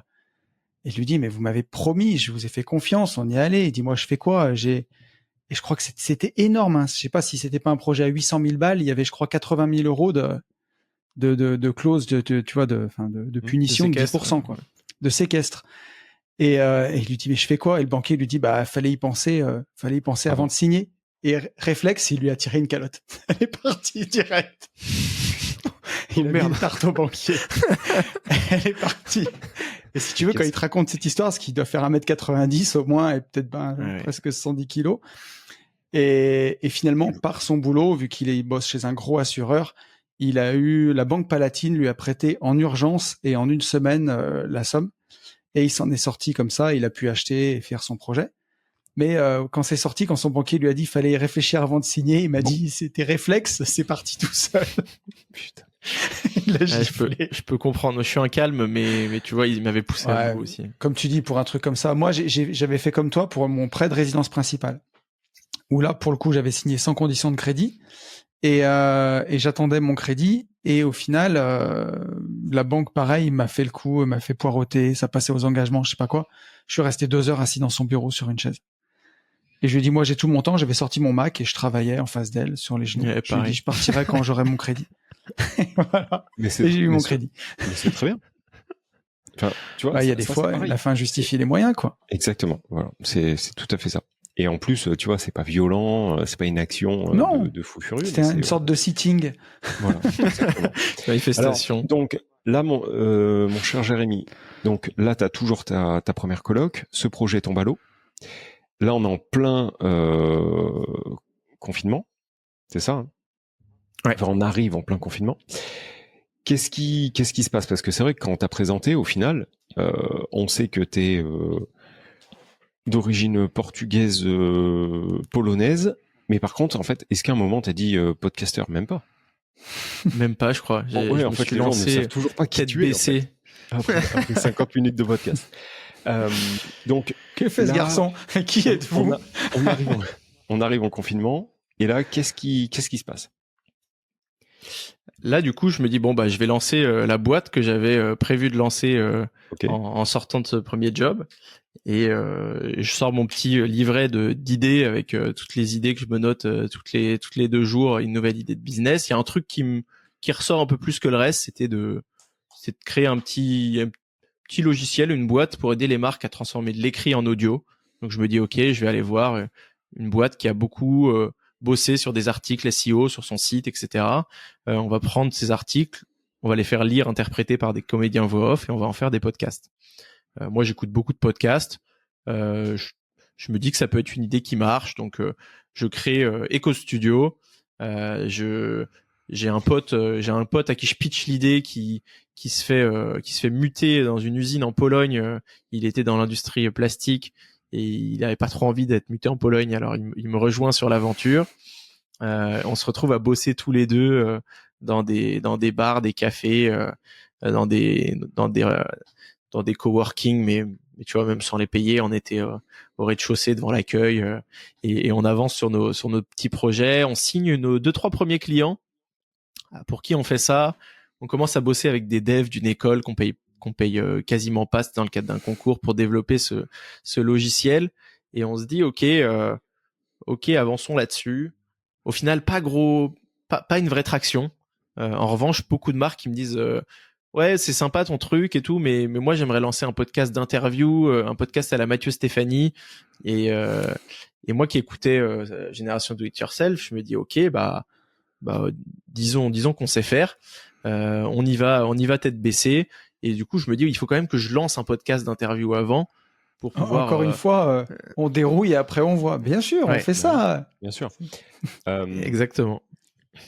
Génération Do It Yourself, tu peux juste remettre, tu vois, alors, je pense que dans notre communauté, beaucoup l'écoutent, mais par contre, ça fait, tu vois, est-ce que c'est un gros podcast, un petit podcast, combien ça fait d'écoute? Parce que les néophytes, si tu veux, nous, tu vois, il y a des chiffres que tu vas balancer, ça va nous percuter. D'autres, en fait, se rendent pas du tout compte. Ça fait à peu près quoi comme écoute au mois? À l'époque, ça a toujours été un des plus gros podcasts business en France. Yes. Mais il s'est lancé il y a 5 ou 6 ans. Et aujourd'hui, il dépasse de loin tous les autres podcasts. Il doit faire à peu près 600 000 écoutes par mois sur ce podcast. C'est quand la moyenne des podcasts, tu vois, il y a des très bons podcasts qui font 3 ou 4 000 écoutes par mois en France. Donc, pour nos auditeurs, là, tu t'as dit 600 000, c'est ça? 600 000, ouais. Ouais, 600 000 écoutes. Nous, on a l'impression que le podcast des gentlemen fonctionne bien. Et on fait 15 000 écoutes par mois en moyenne, juste pour pour contrebalancer, pour que ça puisse vous parler. Ok. Et après on arrivera sur toi tes chiffres. Donc là, comme dirait l'autre, bite et couteau, parce que une fois de plus, tu ouvres les portes, enfin tu défonces des portes. C'est-à-dire que là, t'as besoin tu veux créer un podcast. Et comment tu le crées? Ouais, pour le coup, je défonce des portes, mais après, je dirais pas que j'ai un syndrome de l'imposteur, mais en tout cas, j'attache beaucoup d'importance à la valeur, tu vois, des choses. Ça, pareil, tu vois, moi, quand je vois les SMIC LinkedIn à 10 000 euros avec les ventes de formation, j'ai un podcast avec une très grosse communauté derrière, mais je me suis jamais encore résigné à faire de la formation sur l'immobilier parce que je sais pas, je me dis qu'il y en a déjà plein. Est-ce que j'aurais vraiment suffisamment de valeur, tout ça? Donc j'arrive à signer plein de contrats, mais je pense que je price pas assez, c'est un de mes problèmes. Mais du coup, je lance ce podcast pour le légitimer mon action, pour que ça soit un labo pour tester plein de choses autour du podcast. Je me dis sur quoi je vais le lancer? Sur l'immobilier, parce que je fais un peu la liste des thèmes et je me dis ok, est-ce qu'il y a un sujet sur lequel je suis prêt à parler pendant 100 heures avec 100 personnes différentes? Et je pense que c'est la bonne démarche à faire si vous avez envie de lancer un podcast. Tant que vous dites pas oui sur ce sujet-là, je suis prêt à passer 100 heures avec 100 personnes, moi je me lancerai pas dans ce projet, quoi. Ok, donc ça c'est un bon conseil, tu vois, que j'avais jamais entendu pour le coup. C'est vrai. Tu crées donc ce podcast qui s'appelle. Je crée ce podcast. Qui s'appelle Ça fait un bail, on y vient. Voilà. Je m'appelle Jérémy et je suis podcasteur. Merci, c'est tout pour nous. Ciao. Merci. Donc ça fait un bail. Ah mais c'était toi. Et là, ce que je trouve magique par rapport au premier podcast, en fait, je me souviens d'un truc qui m'a vraiment percuté. C'est le culot que tu as pu avoir en fait pour enregistrer ces premiers podcasts. Qu'est-ce que tu fais? Donc t'as un blaze, tu trouves un nom, ok, tu te dis je suis prêt à en parler pendant 100 heures, donc t'achètes un micro. J'achète un micro à 68 €. Voilà. 2 micros du coup et un enregistreur, mais finalement en fait je me rends compte que chez moi ça va être compliqué parce que je vis à ce moment-là avec ma copine et à l'époque on était dans 11 mètres carrés. Okay. Donc je peux autant te dire que ça il y avait pas de place pour une salle de bain, une cuisine, une chambre et un studio de podcast. Et du coup je contacte Mathieu Stéphanie. Donc j'avais entendu dire qu'il plus gros podcasteur sur ce thème-là, hein, qu'on soit très clair. Enfin, ce thème-là, C'est ça, il fait pas que de l'immobilier, mais il est même plus généraliste.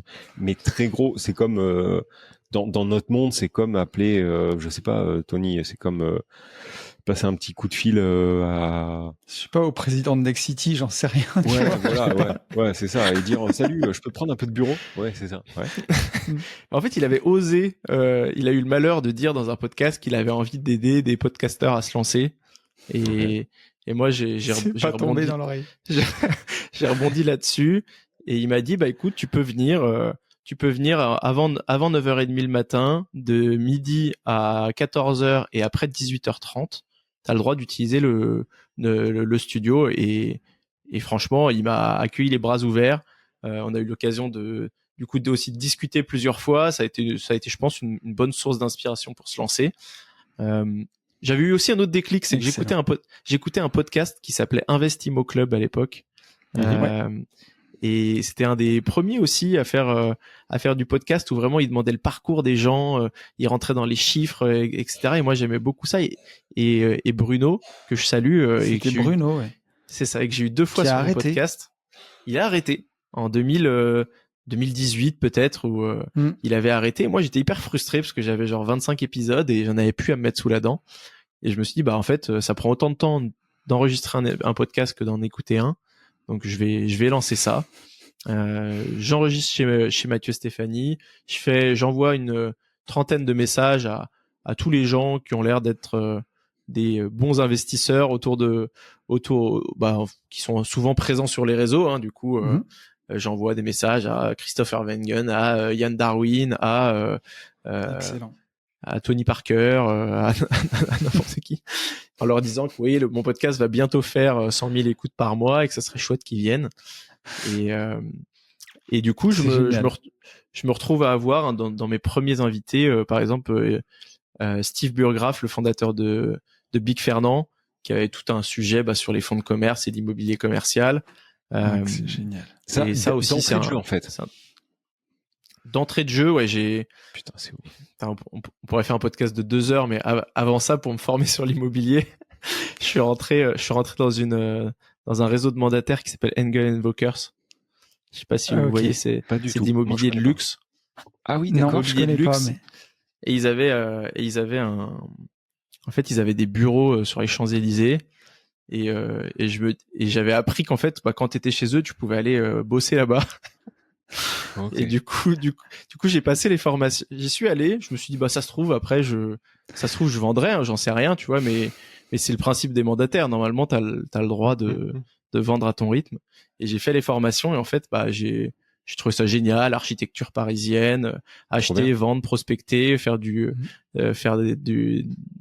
flyering, des trucs. Et le petit coworking sur les champs, quoi. Et le petit coworking sur les champs. Mais c'est vrai que t'es débrouillard de ouf, par contre. Tu vois, ça, c'est vraiment le truc qui transparaît le plus, quoi. T'es câblé, t'es intelligent par tes études, mais en plus t'es malin, quoi. Tu vois, ça a toujours été tu vois, j'ai toujours eu des bonnes notes, mais j'étais pas dans les top de classe. Par contre, j'optimisais tout, tu vois, je cherchais un peu le hack. En fait, les premiers de la classe, ils venaient me voir pour me dire, à ton avis, c'est quel sujet qui va tomber, parce que j'avais souvent le bon truc. J'étais allé chercher les sujets des 3 années en dessous qui étaient tombés pour savoir. En fait, je me rendais compte que le prof, il changeait jamais ses examens et le sujet, je l'avais en avance. Je me suis toujours débrouillé pour faire ce genre de truc, quoi. En vrai, dans la vie, c'est pas l'école. Il faut être malin. C'est quand tu t'en sors, c'est quand t'es malin. C'est ça qui fonctionne. On est bien d'accord. Donc, ce podcast, mon cher Jérémy, il fonctionne depuis du coup 2020. Ouais, c'est ça. On a le podcast. Il va avoir 3 ans en septembre 2023. Donc, t'as même démarré juste après nous, parce que nous on a démarré en avril 2020. Oui. Ouais, c'est ça. Et aujourd'hui, t'es à combien d'écoutes sur ce podcast ? Je suis entre 50 et 60 000 écoutes par mois sur le podcast. Ce qui est énormissime. C'est bravo. C'est énormissime.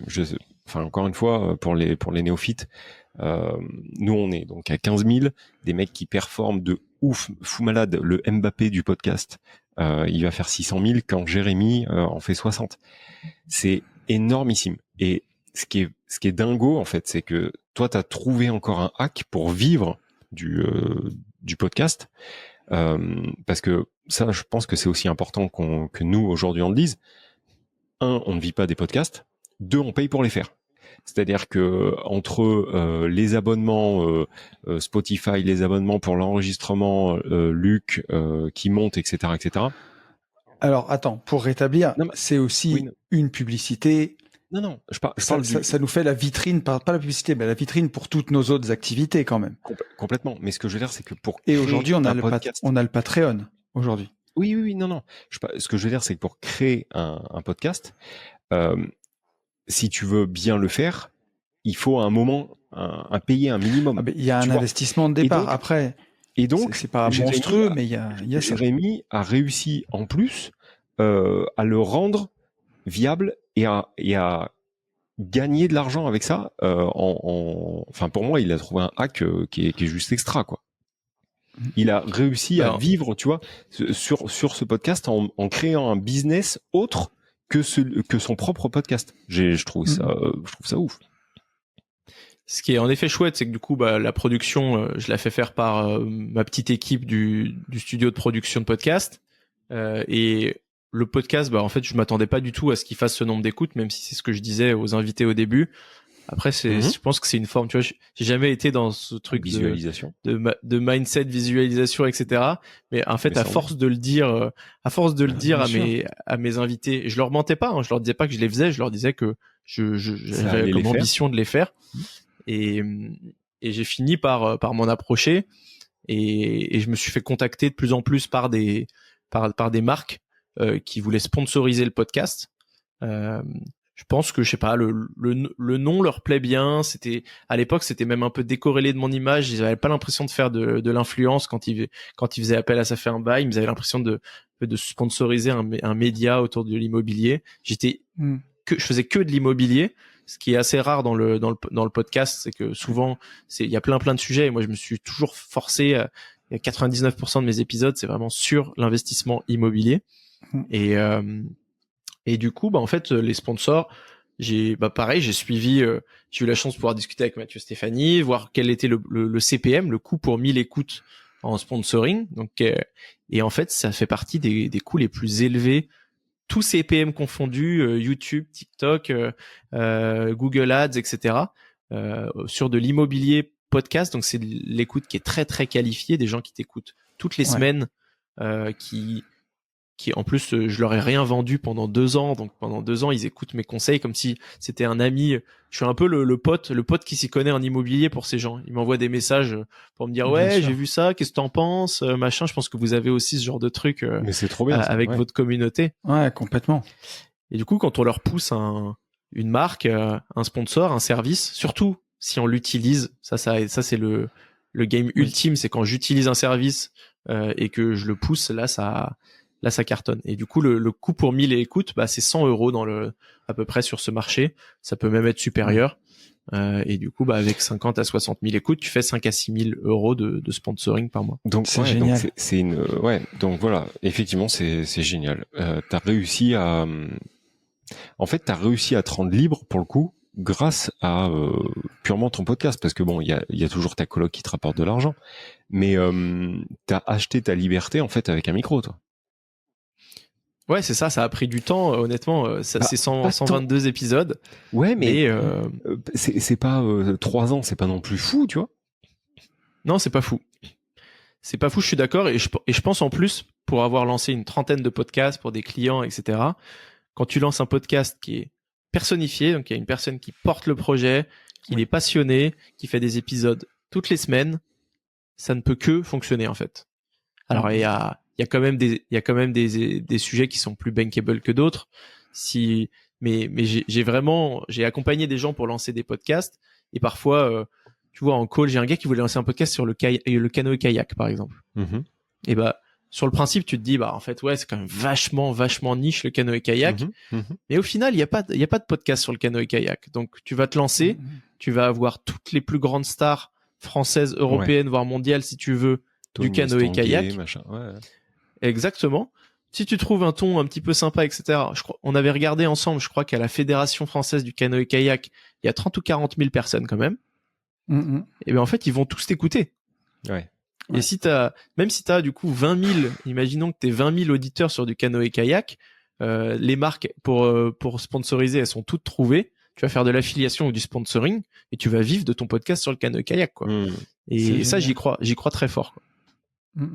Je suis tout à fait d'accord. Et tu vois, là où on voit que l'audience est qualifiée, même au-delà du coût pour 1000, tu vois, et de la publicité, c'est que nous, Yann, on a peut-être pas sponsorisé le podcast de cette façon-là, on l'a pas monétisé de cette façon-là, mais par contre, on le calculait parce qu'on a sorti une formation, alors qui était au départ pour le CPF et qui au final est en vente maintenant comme ça, parce qu'on n'a pas pu la mettre au CPF, mais bref, pour apprendre à vivre de ta passion, alors pas seulement avec le podcasting, mais grâce aux réseaux sociaux. Et j'avais fait les calculs, et avec le chiffre d'affaires qu'on a engagé pour la suite, on n'est pas loin du 1 million d'euros en 3 ans, nous. Totalement. Ce qui est complètement incroyable, quoi. Mais c'est vrai que du coup, on a trouvé... nous, alors c'est du chiffre d'affaires, parce que nous, il y a beaucoup de voyages aussi. Oui. Mais et c'est vrai que nous, le podcast est la porte d'entrée, en fait. C'est ça. Mais tu vois, il me serait jamais venu à l'idée de rester que sur le podcast et de dire, OK, avec le podcast, on va vendre en fait des podcasts. Tu vois, ça jamais ça me serait venu à l'idée. Et c'est ça que je mettais en avant tout à l'heure. Ouais, je pensais pas que c'était possible. Franchement, bravo, quoi. Et du coup, là, tu deviens manager de podcast, quoi. Enfin, je sais même pas. Ça doit avoir un nom, c'est ça. On a des alternants ou des freelances qui managent les podcasts pour nos clients. Alors nous, on s'implique quand même beaucoup sur la partie créative, la croissance de ces podcasts, etc. On va pas être les animateurs, mais on l'a fait aussi. J'ai animé d'autres podcasts pour des marques quand ils demandaient que ce soit moi. Maintenant, j'essaye de plus le faire parce que c'est du temps qui est enfin, je peux pas être si tu fais 4 ou 5 podcasts, bah c'est bon, t'as terminé, tu peux plus rien faire. Et du coup, bah ça c'est la première activité. Après, du coup, je développe une grosse communauté sur l'immobilier, mais j'ai rien à vendre sur l'immobilier. C'est peut-être aussi ce qui plaît. Je me dis que c'est un hack et j'avoue que je le martèle souvent, tu vois. Genre, j'ai rien à vendre. Et peut-être qu'un jour, j'aurai un truc à vendre. Si vous avez des idées, n'hésitez pas à me les donner. Maintenant, ça crée quand même plein d'externalités positives. Je l'avais fait aussi pour savoir quel allait être mon futur projet. Et je me suis dit, voilà, une fois que j'aurai interviewer 10, 20, 50 investisseurs, je vais bien trouver la niche la plus smart et je vais me lancer dedans, quoi. Et moi, ça a été le séminaire et le mariage.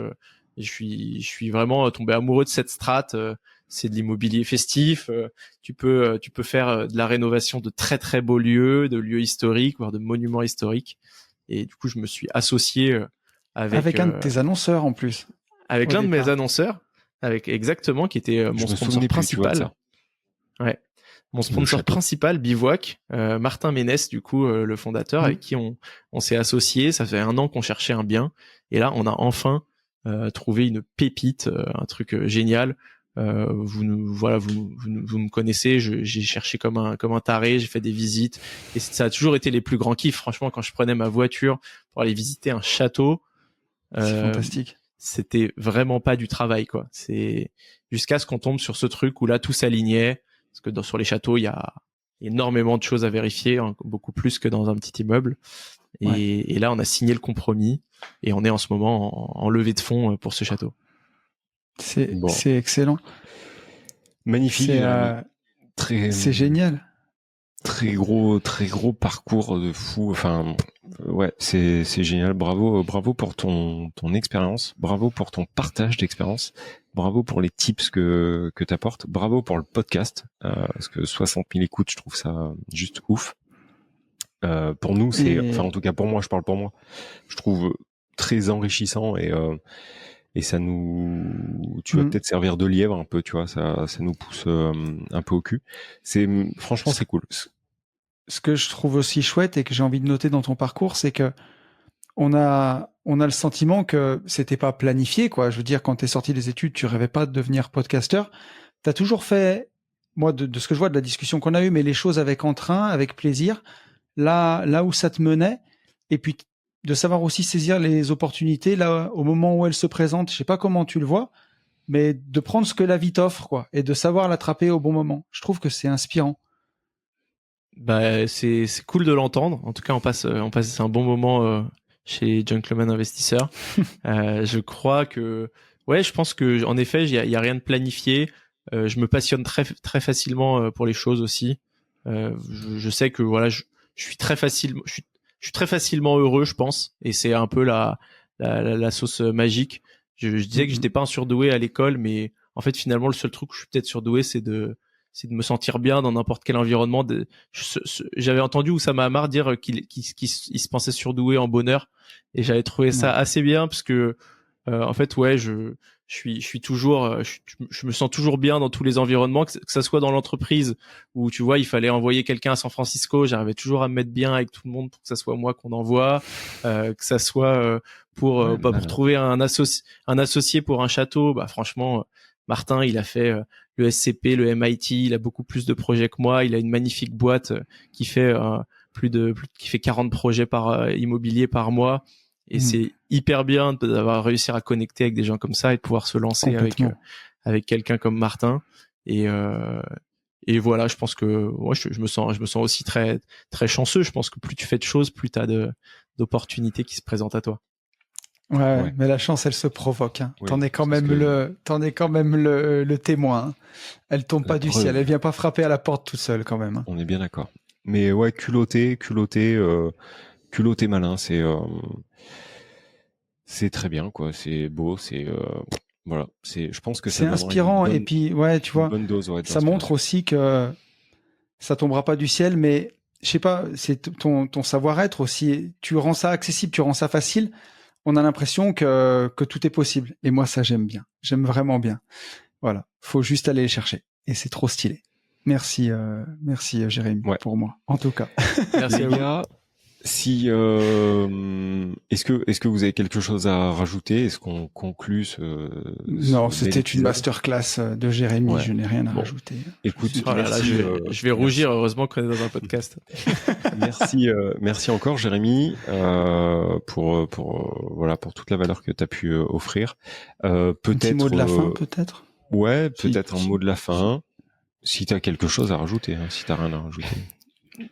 Ouais, bah écoutez, je vous ai parlé du château, donc si jamais ça en intéresse certains, nous on va faire, ça va être aussi, à la fois un projet immobilier et un projet média. On va beaucoup le médiatiser. Il y aura peut-être même des visites, des petits chantiers. On va faire entrer des investisseurs au capital aussi, que ça soit voilà des investisseurs qui sont prêts à mettre un vrai ticket à 20 000 euros, ou des petits investisseurs qui veulent mettre un petit peu moins. Il y aura un peu de format. Donc si ça vous intéresse, c'est un magnifique château dans la Sarthe où on peut faire des gros stuff à 200 et où on peut faire il y a une cave à vin, il y a un moulin, il y a une rivière pour faire du canoë-kayak, il y a un endroit pour planter une vigne, il y a 1200 mètres carrés habitables avec vraiment il y aura peut-être des cabanes. Il y aura sûrement des cabanes. On est en train de faire changer le PLU pour installer des cabanes au bord de la rivière. Donc ça, c'est. Il y aura peut-être des events des gentlemen aussi. Il y aura peut-être des events des gentlemen. Une des idées pour ce château, c'est de se dire qu'on organiserait des events avec des créateurs de contenu et qu'on ferait un genre de rêve share, tu vois, et du coup il y a aucun risque des deux côtés. Nous on gère toutes les activités et tout, et ça me ferait vraiment plaisir que c'est un peu une maison de créateurs. On peut prendre rendez-vous, franchement. Hein. Ça serait trop stylé. Hein. Ça serait franchement, et c'est à 1h15 de Paris en train, donc c'est plutôt chouette. Top. Donc voilà, s'il y en a que ça intéresse, c'est ça le message, le mot de la fin, qui m'envoie un petit message sur LinkedIn ou sur le Instagram LinkedIn Jérémy Nabet, ou le Instagram ça fait un bail, et voilà, je suis sûr qu'on pourra faire des trucs ensemble. Ok. Trop bien. Bon, trop bien. Merci beaucoup Jérémy. Encore une fois, à très vite. Merci à vous. Peut-être pour un épisode 2 ou je sais pas quoi. L'avenir le dira. Il va falloir que vous veniez sur ça fait un bail aussi surtout. Ouais, avec plaisir. Avec plaisir. Cool. Passez un très bel été. Bien. encore pour Ouais. ceux qui sont en vacances. Profitez bien de vos vacances. Nous, on vous dit la même chose qu'absolument tout le temps, c'est qu'il faut passer à l'action. Et pour tout ça, foncez en visite. Ciao, à plus tard. Salut!